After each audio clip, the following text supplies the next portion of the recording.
Utah. Thank you, Mr. Chairman, and thank you all for being here. Mr. Gifford, my questions are directed at you, if I could, please.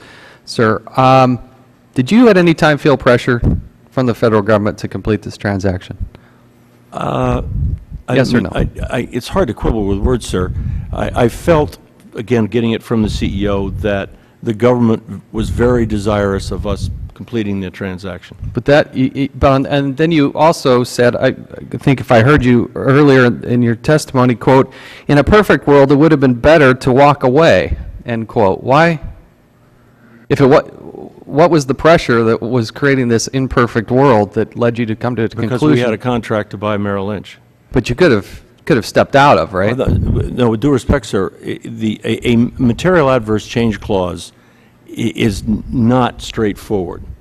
There have been few material adverse change clauses. I'm not a lawyer, so I could be getting over my head. Neither am I. I'll take that to credit for both of us. That's yes. helpful to me. Thank you. Have been successful in Delaware court. But the point I want to try to get to is, was the government applying pressure that affected your decision whether or not to move forward with this? And what I have said, and I'm under oath for sure, that for me, the key decision was not the government threatening board seats. Because if that were the key, then I would not be doing my fiduciary duty. The key was the uncertainty of the MAC, to litigate a MAC, to walk away and say we're not going to close. The uncertainty of whether we'd win was a lose-lose for the Bank of America shareholders. My time's short, and my apologies for cutting you off, but if we could pull up slide number 7, if we could. Sir, this is my understanding, an email of Wednesday, January 21st. I hope you're familiar with this. Can you just go through who this is to? I can't see and I'd like to know who these people are, their relationship to you, and what they do professionally, starting with Ramsey Trussell. Oh, Lord. Yes, sir. This is an email dated January 21. Yes. It's addressed to my 4 children, Ramsey Trussell, Charlie Gifford, Rufus Gifford, Jessica Gifford, with a copy to my wife. Could you real quickly tell me what your children do professionally? And do they do anything politically? I can. Ramsey Trussell is a stay-at-home mom, hardest job of all. My son, Charlie Gifford, works in Boston at a private equity operation. My son, Rufus Gifford, works here in Washington as the finance director of the Democratic National Committee. My daughter, Jessica, works pro bono, not pro bono, in the pro bono area of a law firm in Boston. And my wife, Ann Gifford, takes care of me.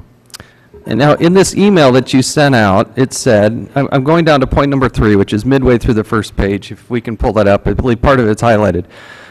You're talking about Merrill Lynch. This was a bad mistake. No, it says this was a bad mistake, and their assets became much worse than expected when presented in September. When the deal was announced, we were $31 to $32 a share, and then boom, this was a bad decision. And when we realized same, the U.S. government pressured us to stick with it. That's when they agreed to give us more capital and guarantee some of their bad assets. That seems to be in direct contradiction to what you've said time and time again in this committee, that they were, well, it was important to them. But here you're clearly, directly saying it was a bad decision and a bad mistake.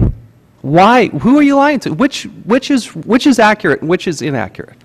What I've said, Congressman, is that I believe, and I voted for it in September, that's fact, and I based it, notwithstanding worries, that it was a good strategic decision.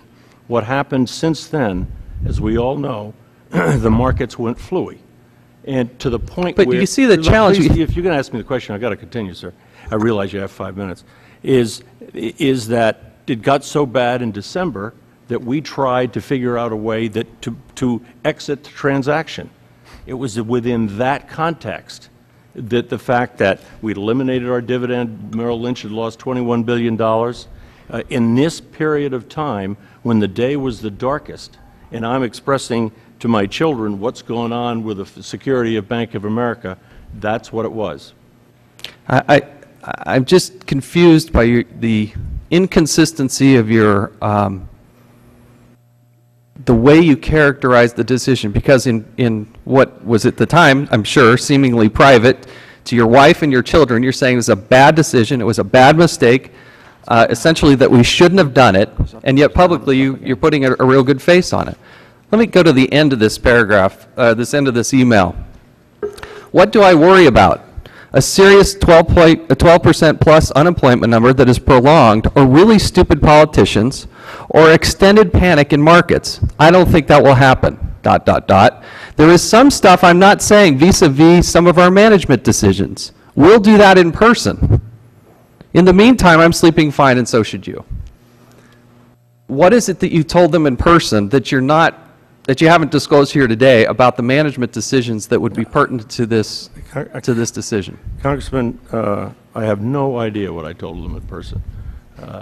Absolutely no idea what I told them in person. And I was obviously wrong about stupid politicians. Now, that's the one thing I could agree with you on. That was the sense of credibility I saw in this document. So, The gentleman's time has expired. thank you, Mr. Chairman.